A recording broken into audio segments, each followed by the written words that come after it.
A millionaire found a hungry and cold little girl selling flowers at a traffic light when he helped her. The roar of honking horns and the endless stream of taillights blurred William Prescott's thoughts as he sat in the back seat of his sleek black limousine. The New York traffic had ground to its usual halt. He drummed his fingers on the leather armrest, the weight of another grueling day of boardroom battles and shallow social obligations heavy on his chest. His tailored suit, impeccable as always, felt constricting. It wasn't the first time he'd wondered if all his wealth and success were worth the hollow ache inside him. As the limousine crawled forward, his attention was drawn to the curbside.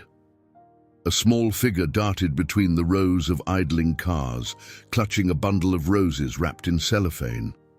The girl couldn't have been more than 9 or 10, her oversized hoodie soaked from the icy drizzle.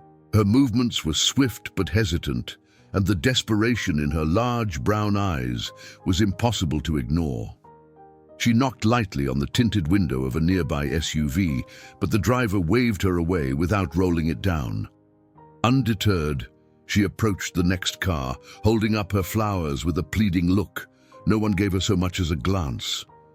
William watched, something stirring inside him that he couldn't quite place. Perhaps it was the way she fought against the biting cold with nothing more than determination and thin sneakers. Or maybe it was the faint memory of his own childhood, one he tried hard to forget, when the only thing that mattered was survival. "Joseph," he said abruptly, his voice cutting through the steady hum of rain on the roof. "Yes, Mr. Prescott?" Joseph, his longtime driver, glanced at him in the rearview mirror. "Pull over." Joseph hesitated. "Here, sir. It's not exactly—" "Just do it." The limousine eased onto the shoulder. William opened the door before Joseph could step out to assist, the cold air rushing in like a slap to his face. He motioned to the girl, who froze mid-step, clutching her flowers tightly. "Come here," William called out. Her wary eyes darted to the car, then to William. She took a cautious step back, clearly debating whether this was some kind of trap.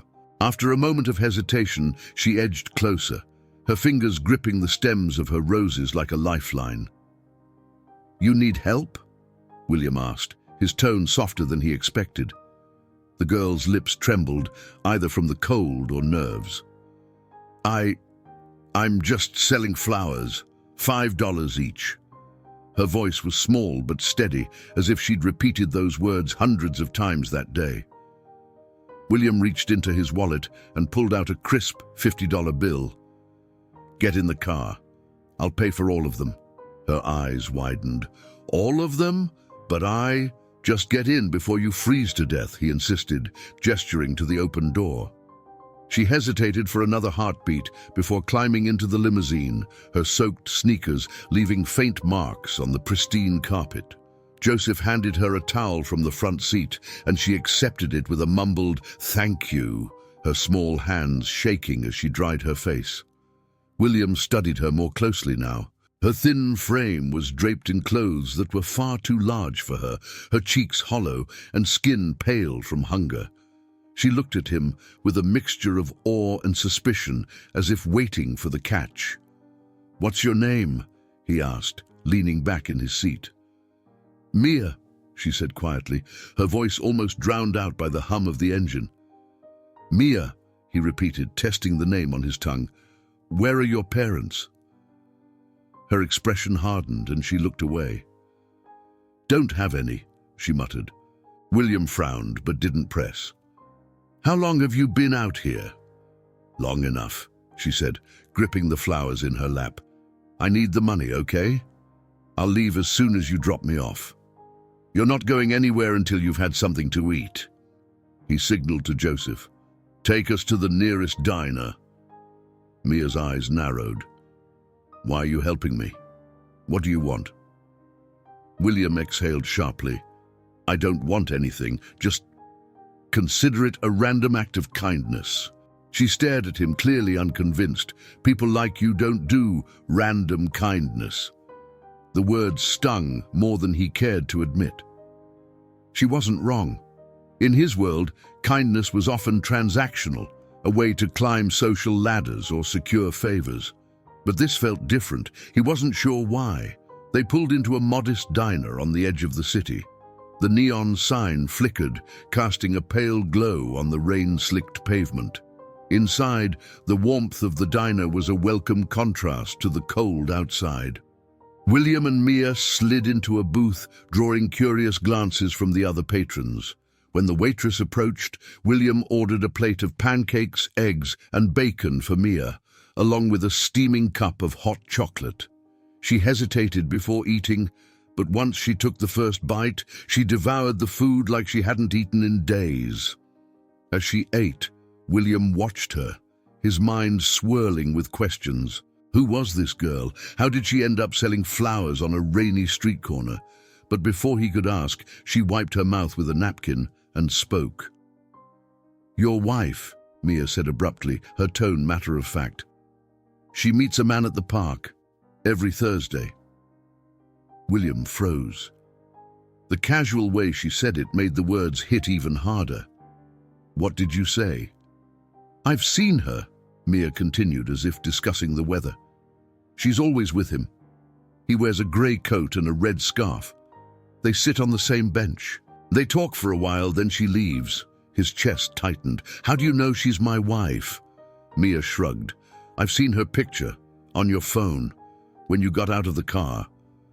William's mind raced. Could she be lying? But the details, Thursday, the bench, the red scarf, were too specific to dismiss outright. "Why are you telling me this?" he asked, his voice low. Mia looked him straight in the eye. "Because I think you deserve to know." The waitress returned with the check, breaking the tension. William paid in cash and led Mia back to the limousine, his thoughts a storm of suspicion and disbelief. As they drove back through the rain-soaked streets, William glanced at Mia out of the corner of his eye. There was something about her, something he couldn't quite place. She wasn't just a child trying to survive. She knew more than she should, and he couldn't shake the feeling that she wasn't in his life by accident. And for the first time in years, William felt the fragile foundation of his carefully constructed world begin to crack. The rain had stopped by the time William's limousine pulled up to his brownstone mansion on the Upper East Side. Mia had fallen asleep on the plush leather seat, her head resting against the window, clutching the bouquet of roses. For a brief moment, William hesitated. This girl, an enigma with sharp instincts and a keen eye for detail, had just dropped a grenade into his life. He didn't fully trust her, but something in her story gnawed at the edges of his mind. "Joseph," William said softly, breaking the silence. "Take her home, wherever she needs to go." Mia stirred, her eyes fluttering open. "I don't have a home," she muttered, sitting upright. "I just go where I can." William frowned. "Then you're staying here, at least for tonight." Mia blinked at him, her expression a mix of confusion and suspicion. "Why would you do that?" "Let's call it another random act of kindness," he replied, though even he wasn't sure what was driving him. Perhaps guilt, perhaps curiosity, or perhaps the growing sense that this girl was a thread he needed to pull to unravel the truth. Lauren was waiting when William stepped inside. Her sleek, tailored dress and perfectly styled hair were immaculate, as always. She greeted him with a warm smile, but it felt hollow, performative, as if they were playing their roles in some scripted drama.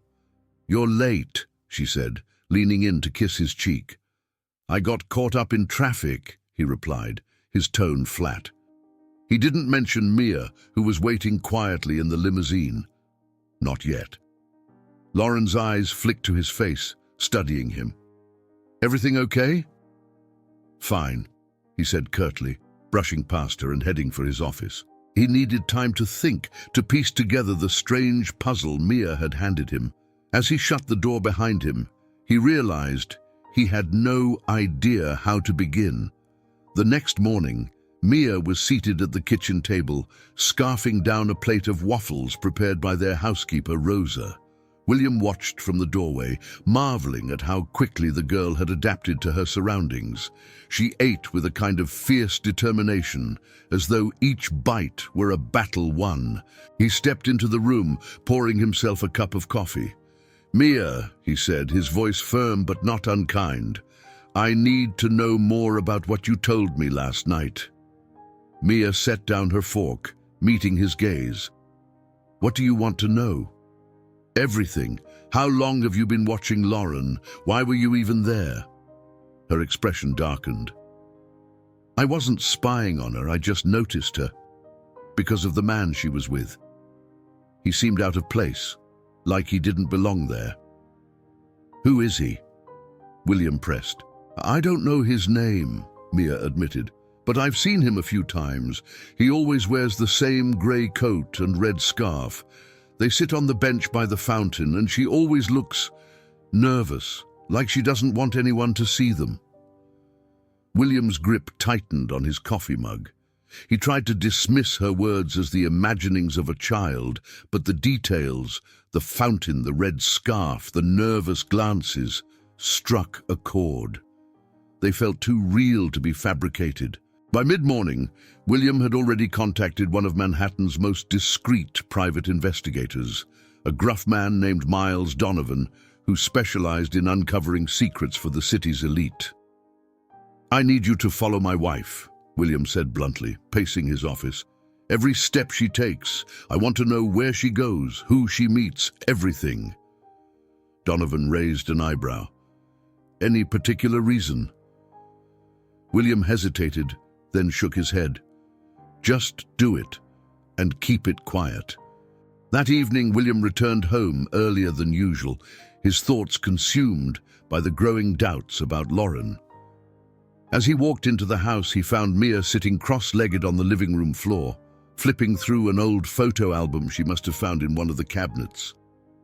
"Is this you?" she asked, holding up a picture of a younger William standing beside a man in a sharp suit. William's stomach tightened. The man in the photo was Lucas Kane, a name he hadn't heard in years. They had been inseparable once, building their careers side by side until their friendship shattered over a business deal gone wrong. William had always assumed Lucas had moved on, but seeing his face again felt like a ghost resurfacing. "Where did you find that?" he asked, his tone sharper than intended. "In there," Mia said, pointing to the cabinet.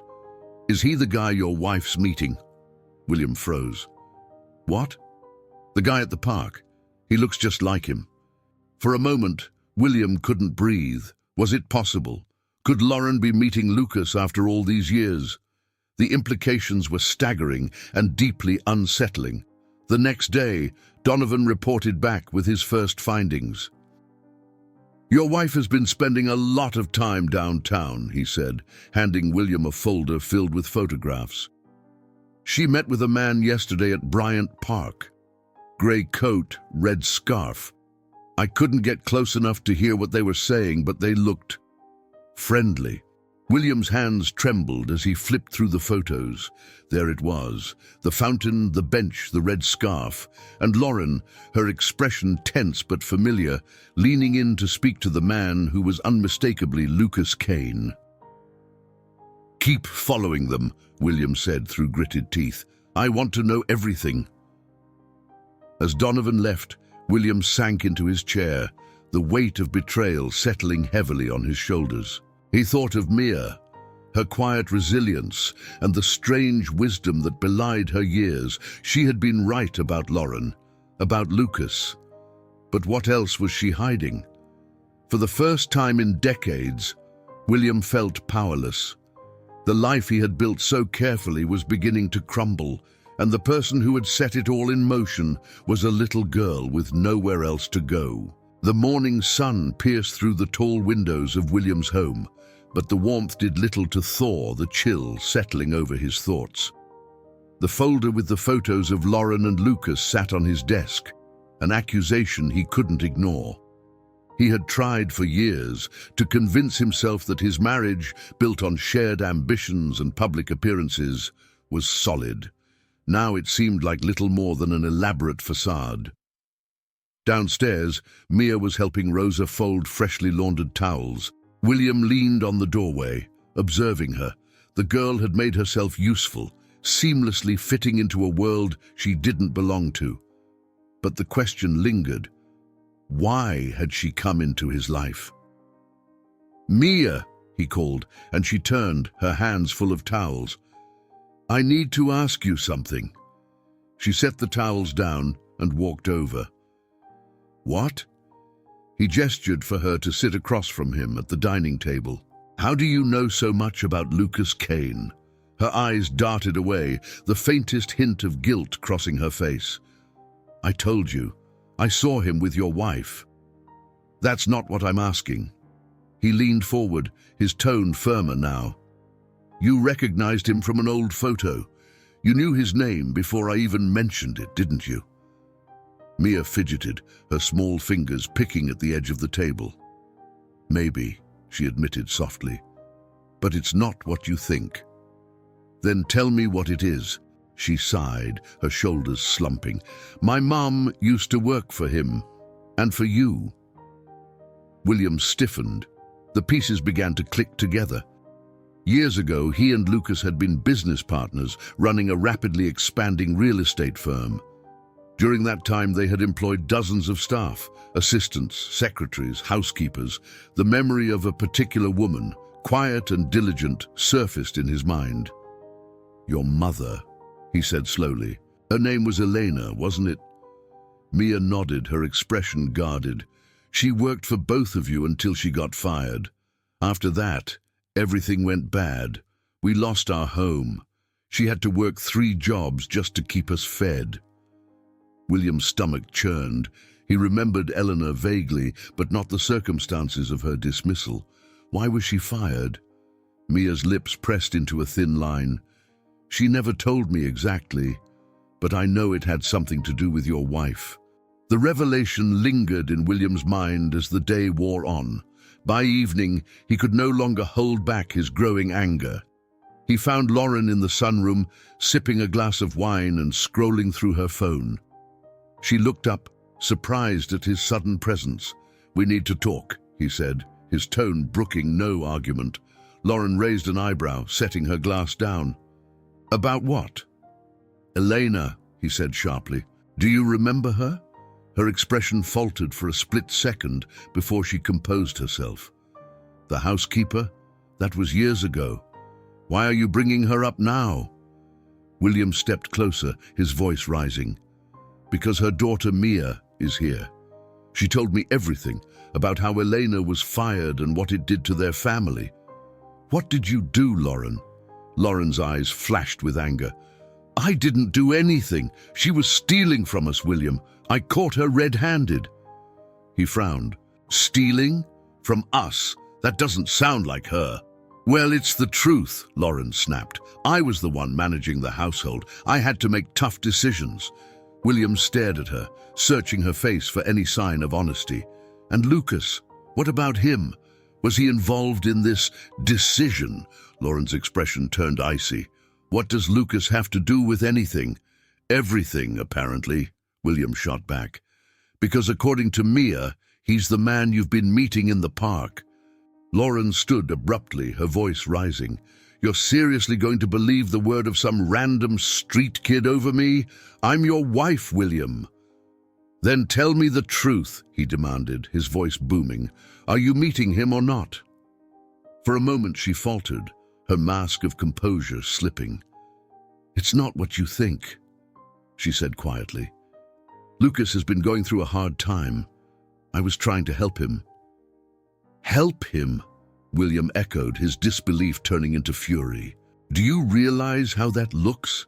After everything that happened between us, you're sneaking around behind my back to meet with him." Lauren glared at him. "I didn't tell you because I knew you'd react like this. You've always been paranoid about Lucas." And for good reason, apparently. While William and Lauren argued upstairs, Mia wandered through the mansion, her sharp eyes scanning every corner. Something about this house, its grandeur and coldness, didn't sit right with her. She slipped into William's study, curious about the man who had taken her in so abruptly. On his desk, she found a stack of papers and an old leather-bound photo album. Flipping through it, she saw images of William in his younger days, laughing alongside Lucas and a few other men. They looked happy, invincible, but tucked inside the back cover, she found something else. A letter, its edges worn from age. The handwriting was delicate and familiar. Mia's heart raced as she read the words, penned by her mother. "William, I don't know if you'll ever see this, but I need you to understand. I had no choice. Lauren forced me to leave, and if I didn't go quietly, she threatened to ruin me. Please, for the sake of our child, don't let her destroy everything we worked for. Elena." Mia's hands shook as she processed the words. Our child. Was it possible? Could William be her father? When Mia returned to the dining room, she found William pacing, his tie loosened and his expression dark. Lauren had retreated to their bedroom, slamming the door behind her. Mia clutched the letter tightly, unsure of how to approach him. "William," she said softly. He turned, his eyes narrowing. "What is it?" She hesitated, then handed him the letter. "I found this. I think you need to read it." William's brow furrowed as he unfolded the paper. His eyes scanned the words, and with each line, his face grew paler. By the time he finished, he looked as though the ground had been pulled out from beneath him. "Elena," he whispered, his voice trembling. She said you're my—" "I don't know," Mia said quickly, cutting him off. "But I thought you should see it. I didn't want to keep it from you." William sank into a chair, his head in his hands. Everything he thought he knew about his past, his marriage, his life, it was unraveling faster than he could piece it together. And at the center of it all was a girl who might be the key to uncovering the truth. The discovery of Elena's letter hung over William like a dark cloud, the words repeating in his mind with haunting clarity. For the sake of our child. He needed answers. He couldn't confront Lauren again, not without proof. But if what the letter suggested was true, then Mia wasn't just a girl he had helped out of the rain. She was his daughter. The morning after finding the letter, William called in a favor from a discreet physician he trusted. He convinced Mia to come with him to a private clinic under the pretense of a routine health checkup. "Why are we doing this?" Mia asked warily, sitting on the examination table while the doctor prepared to swab the inside of her cheek. "It's just to make sure you're healthy," William replied, trying to keep his voice calm. He couldn't bring himself to tell her the real reason. Not yet. The swab took less than a minute. William handed over his own DNA sample and instructed the doctor to expedite the results. As they left the clinic, Mia tugged at his sleeve. "You're lying," she said bluntly. "This isn't about my health, is it?" William stopped, turning to face her. "Not entirely," he admitted. "There's something I need to confirm. I promise I'll explain everything once I know for sure." Mia's eyes narrowed, but she didn't press further. "You're hiding something," she said, her tone more curious than accusatory. Later that afternoon, William received a call from Miles Donovan, the private investigator. "You were right about Lucas," Donovan said, his voice crackling over the line. "He's been keeping tabs on you for months. I pulled some surveillance footage. He's been in and out of your office building, but always just long enough to scout the place." "What the hell is he doing?" William asked, his grip tightening on the phone. "I think he's planning something," Donovan replied. "And it's not just your wife he's been meeting, your driver, Joseph. He's been seen with Lucas too." William's stomach dropped. Joseph had been with him for over a decade, a constant presence through the highs and lows of his career. The idea of betrayal from someone so close was almost unbearable. "Keep digging," William ordered. "I need to know everything." That evening, William sat in his study, staring at the letter from Elena. His mind churned with questions. If Lauren had forced Elena out of their lives, had she known about the child? Or had Elena kept that secret from everyone? The answers were locked in the past. But perhaps, William thought, he wasn't the only one who remembered. Rosa, the housekeeper, was an older woman who had worked for the family for nearly as long as he could remember. She had been around during the time Eleanor worked for them. If anyone knew the truth, it would be her. After dinner, William approached Rosa in the kitchen. She was tidying up, humming softly to herself. "Rosa," he began, his voice low, "can I ask you something?" "Of course, Mr. Prescott," she replied, wiping her hands on a dish towel. "Do you remember Elena?" Rosa's hands froze mid-motion, and her expression darkened. "I do," she said cautiously. "Why do you ask?" William hesitated. "I found a letter she wrote, and it suggests that Lauren forced her to leave. I need to know what happened." Rosa sighed, her shoulders slumping. "Elena was a good woman," she said. "Hard-working, kind. But Mrs. Prescott, she didn't like her. Said she was too familiar. I never believed those accusations about stealing. Elena would never have done such a thing." "Why would Lauren lie?" William asked, though he already suspected the answer. Rosa hesitated before speaking. "Because Elena was pregnant." The words hit him like a punch to the gut. "I don't know for sure if it was yours," Rosa added quickly, "but Mrs. Prescott seemed convinced. She said it was a scandal waiting to happen and demanded Elena leave. She told me to stay quiet, or I'd be out of a job too." William gripped the edge of the counter, his knuckles white. Lauren had known, she had known, and she had forced Elena out, cutting off any chance of William discovering the truth. The next day, Donovan's investigation uncovered more troubling information. Lucas had been systematically dismantling William's business, planting rumors among investors and orchestrating deals designed to destabilize his company. "He's playing the long game," Donovan explained, "and he's using people close to you to do it. Joseph isn't the only one. Your wife—" "Don't," William interrupted. "I already know about Lauren." "It's worse than you think," Donovan said. "She's not just helping Lucas, she's been funneling money to him, large amounts over the course of months.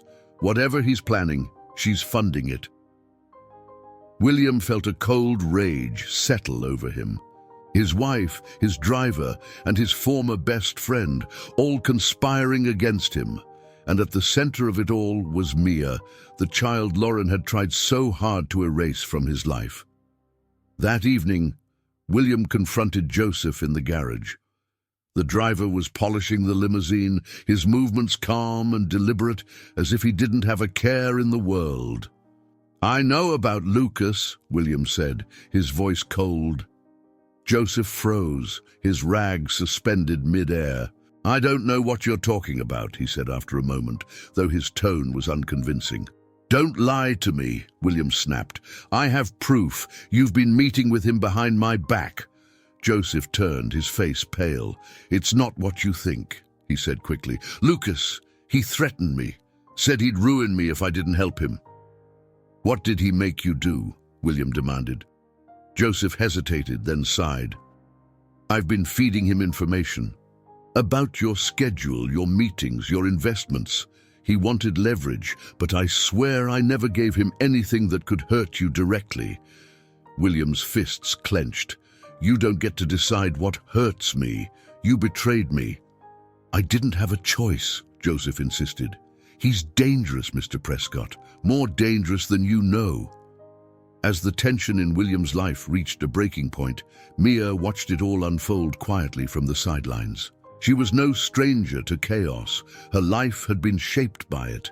But something about William's determination to uncover the truth stirred a fierce protectiveness in her.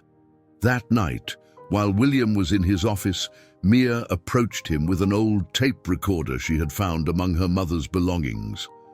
"I think you need this," she said, placing it on his desk. William picked it up, his brow furrowing. "What is it?" Something my mom recorded before we lost everything, Mia explained. I never listened to it. I was too scared. William pressed play. Elena's voice crackled to life, her tone laced with pain and urgency. Lucas came to me today, the recording began. He said he'd take care of everything if I agreed to spy on William. I don't know what to do. Lauren is already threatening me. I feel like I'm trapped, but I can't betray him, not when I'm carrying his child. The recording ended abruptly, but the damage was done. William sat back in his chair, his face ashen. The truth was no longer just a suspicion. It was undeniable. The morning air was sharp and biting as William sat in the back of his limousine, the weight of recent revelations pressing on his chest like a vice. The DNA results had come in the night before, confirming what the letter and the tape recorder had already made clear. Mia was his daughter. He stared out the window, watching the city blur past. Lucas had used Mia as a pawn. Lauren had tried to erase her existence, and Joseph, someone he had trusted implicitly, had betrayed him. But Mia's resilience gave him hope. She wasn't broken by what she'd endured. She was a fighter, and now William would fight for her. Today, he would end it. With the help of Miles Donovan, William devised a plan to lure Lucas into revealing the full extent of his schemes. The bait, an invitation to a private meeting at an upscale hotel under the pretense of negotiating a truce. "I'll give him just enough to think he's won," William told Donovan, his voice steady despite the storm brewing inside him. "But when he shows his hand, we'll be ready." Donovan nodded. "I've arranged everything. Lucas won't see it coming." William left nothing to chance. He brought Mia with him, though she stayed in a separate room, safe but close enough to hear the outcome. She had insisted on being there, her determination matching his own. Lucas arrived at the hotel suite right on time, his usual smug confidence radiating from every step. He wore a tailored grey coat, the infamous red scarf draped loosely around his neck.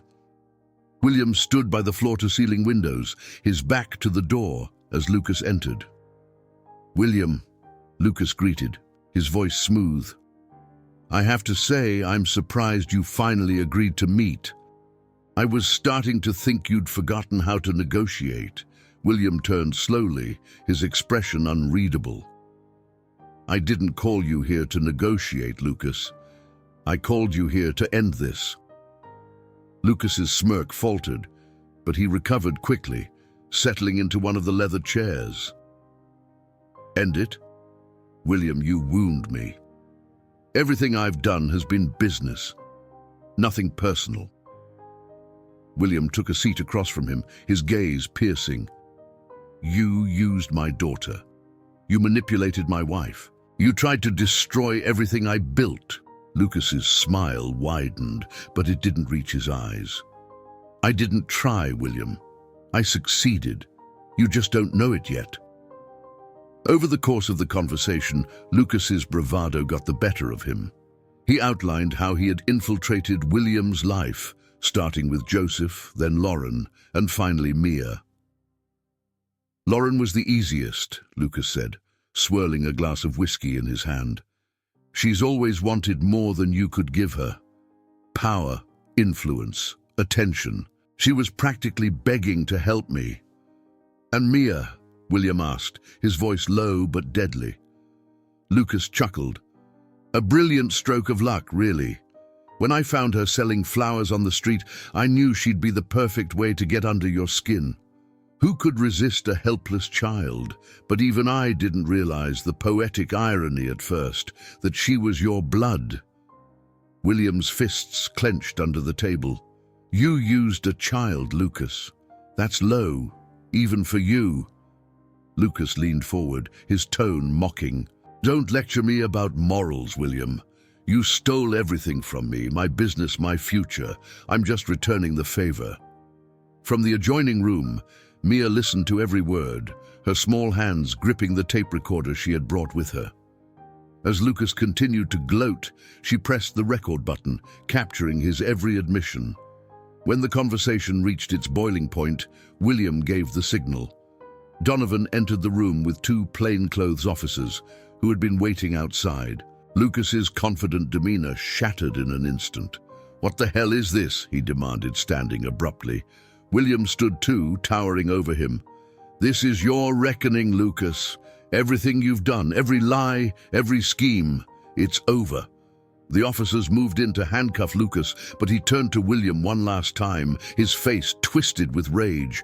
"You think you've won? You're just as guilty as I am. Your perfect little life is built on lies." William didn't flinch. "Maybe it is, but I'm done letting you control the narrative." As Lucas was escorted out, Mia stepped into the room, holding up the tape recorder. "I got it all," she said, her voice steady despite the tremor in her hands. William looked at her, pride and gratitude filling his chest.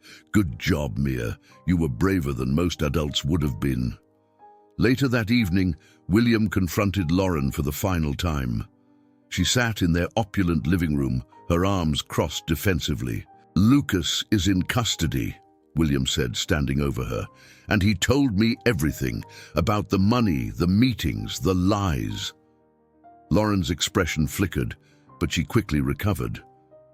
"I only did it to protect you," she said, her voice laced with desperation. "Lucas would have destroyed you if I hadn't played along." "Don't insult me," William snapped. "You weren't protecting me. You were protecting yourself. You wanted power, Lauren, and you didn't care who you hurt to get it." She stood, her voice rising. "And what about you, William? You're no saint. You kept secrets too. Did you ever tell me about Mia? About Elena?" "That's enough," William said coldly. "I've already started the process of ending our marriage. Pack your things and leave." Lauren's face fell, but she didn't argue. She knew she had lost. The next morning, William sat with Mia in the garden behind the house. The sun was warm on their faces, a rare moment of peace after the chaos of the past few weeks. "What happens now?" Mia asked, her voice quiet. "I don't know," William admitted. "But I do know one thing. I'm not going to let you go through this alone." Mia looked at him, her expression softening. "I don't know how to do this, being someone's daughter. And I don't know how to be someone's father," William said with a small smile. "But we'll figure it out. Together." For the first time, Mia smiled back. It wasn't a big smile, but it was real, and it gave William hope. The days following Lucas's arrest and Lauren's departure were marked by a strange quiet in the Prescott mansion. The once busy home, with its flurry of staff and endless social obligations, now felt still, almost peaceful. For William, it was both a relief and a challenge. The chaos of recent events had forced him to confront uncomfortable truths, and now he was left to pick up the pieces. For Mia, the change was just as profound. She wasn't just a girl surviving on the streets anymore, she was someone's daughter. And while the idea thrilled and scared her in equal measure, she couldn't deny that for the first time in a long time, she felt safe. William wasn't a natural at fatherhood. He approached it the same way he handled a boardroom, methodically, with spreadsheets and schedules. But Mia quickly made it clear that what she needed wasn't structure, it was trust. One morning, as they sat at the breakfast table, Mia glanced up from her plate of pancakes. "You don't have to try so hard, you know." William looked at her, startled. "What do you mean?" "You're acting like you have to fix everything right away," she said, her tone matter-of-fact. "But maybe we just figure it out as we go." William smiled, a genuine warmth spreading across his face. "Fair enough. You're a lot smarter than most people I know." Mia smirked. "Well, I did survive on the streets. That's like a master's degree in life." They laughed together, the tension of the past weeks slowly easing. For William, it was a small but important step in learning how to be present, not just as a businessman, but as a father. Lauren left without much fanfare, retreating to a luxury condo downtown paid for by the settlement William offered. She had lost the trust of the only man who had ever truly supported her, and while she tried to spin her situation as a fresh start, the truth was clear. She had burned too many bridges. One evening, William received a call from her. He hesitated before answering, his voice calm but firm. "Lauren, I just wanted to say," she began but faltered. "I wanted to say I'm sorry." William exhaled, the words not unexpected but still hollow. "I hope you find what you're looking for," he said simply, before ending the call. It wasn't closure, but it was enough. As the days turned into weeks, William and Mia grew closer. They explored the city together, visited bookstores, and even ventured to a local animal shelter where Mia insisted on adopting an elderly Labrador named Max. But despite their growing bond, Mia remained hesitant about one thing: staying permanently. One evening, she approached William in his study, her small frame illuminated by the warm glow of the desk lamp. "I've been thinking," she began, her voice steady but uncertain. "I don't know if I'm ready to live here. Like, forever." William looked up from his papers, his brow furrowing. "Why not? Is there something I've done?" "No," she said quickly, shaking her head. "It's not you. It's me. I've spent so much time being on my own. I don't know if I can just..." "Stop." William nodded slowly, taking in her words. "So what do you want to do?" "I was thinking..." Mia hesitated. "Maybe I could stay in a foster home for a while. Something smaller, quieter. But we can still, see each other." Her words stung, but William understood. She wasn't rejecting him. She was finding herself, and that, he realized, was something he needed to support. "Okay," he said finally. "If that's what you need, we'll make it happen. But I'm not going anywhere, Mia. I'll always be here." She smiled, relief washing over her face. "Thanks, William." He chuckled softly. "You can call me Dad, you know." Mia grinned. "Maybe someday." Before William could fully move on, there was one final thread to tie up. Lucas. Though he was in custody, William arranged to visit him at Rikers Island. It wasn't closure he was looking for, it was understanding.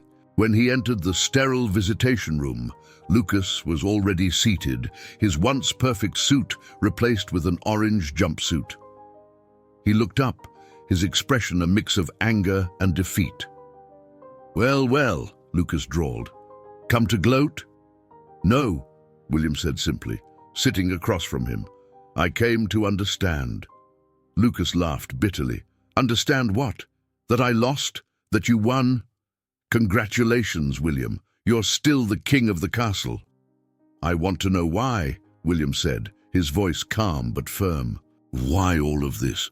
Was it just revenge?" Lucas leaned back in his chair, his eyes narrowing. "You don't get it, do you? You took everything from me. My business, my reputation, my future. And you didn't even look back. I was nothing to you." William shook his head. "That deal, we both knew the risks. You weren't betrayed, Lucas. You failed, and you blamed me." Lucas's jaw tightened, but he said nothing. After a long silence, William stood. "I hope you find peace, Lucas. I really do. But you'll never have power over me again." As he left the room, William felt a weight lift from his shoulders. Lucas was no longer a shadow over his life. With Lucas gone and Lauren out of the picture, William found himself with something he hadn't had in years: clarity. He began focusing less on his business empire and more on causes that mattered: mentorship programs for underprivileged youth, housing initiatives for families in need. It wasn't just about redemption. It was about creating a legacy he could be proud of. Mia, too, found her footing. She thrived in her foster home, excelling in school and visiting William regularly. Their relationship wasn't conventional, but it was theirs, built on trust and mutual respect. One crisp autumn afternoon, William and Mia met in Central Park, sitting on a bench overlooking the lake. Max lay at their feet, wagging his tail lazily. "You know," Mia said, breaking the silence, "I think I'm ready." "Ready for what?" William asked, glancing at her. "To call you Dad." William's chest tightened, his throat constricting with emotion. He reached out, placing a hand on hers.